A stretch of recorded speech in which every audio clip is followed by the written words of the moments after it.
طبعا يا جماعة، بما ان احنا في نادي البساتين وكانت اول تجربة لينا في البسين، فحبيت ان انا اقول لكم التجربة دي حلوة ولا وحشة.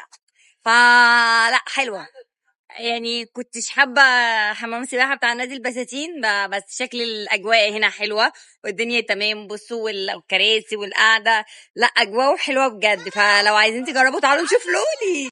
أيوة يا لولي يا جامد، ارجعي بقى كده ما تخافيش. أيوة أيوة يا جوجو. أيوة يلا يا فاطمة.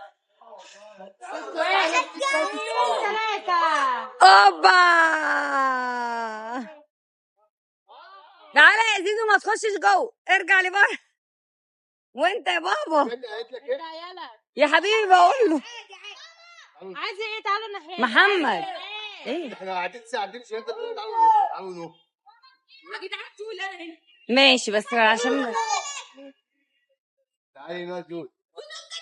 طلعتي ليه يا لولا؟ تعالي هنا.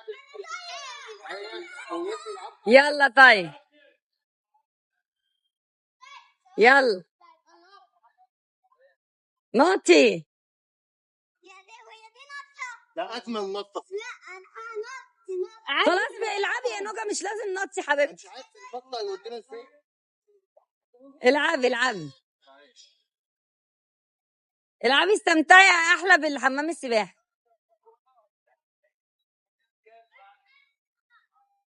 ايوه بقى يا ولا اللي بينام على جنبه وظهره ده.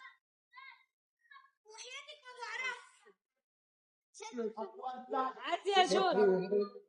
موجة وانت فكرتني ان الموجة عالية يا موجة.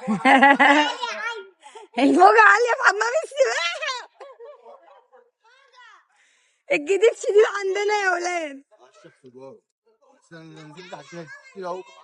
لما انت بتقعوا ده هي اصلا يعني الارض قصيره عليهم، هي مش جايباها. بص رجليها متنيه. نوجة ايه عايزه تقولي ايه لاصحابك؟ ايوه بحبكم قوي. بتودعي الصيف بحمام سباحه يا لولي؟ انا مش فاكر حمام سباحه. لا ما تطرطش عشان نوجة. تعالي يا نوجة نط معانا. لا ما هي مش عايزه تنط، نطوا بعيد عنها اصلا لما تيجوا تنط. ايوه استنوا بقى. هم هينطوا الناحيه التانية، هينطوا الناحيه التانية.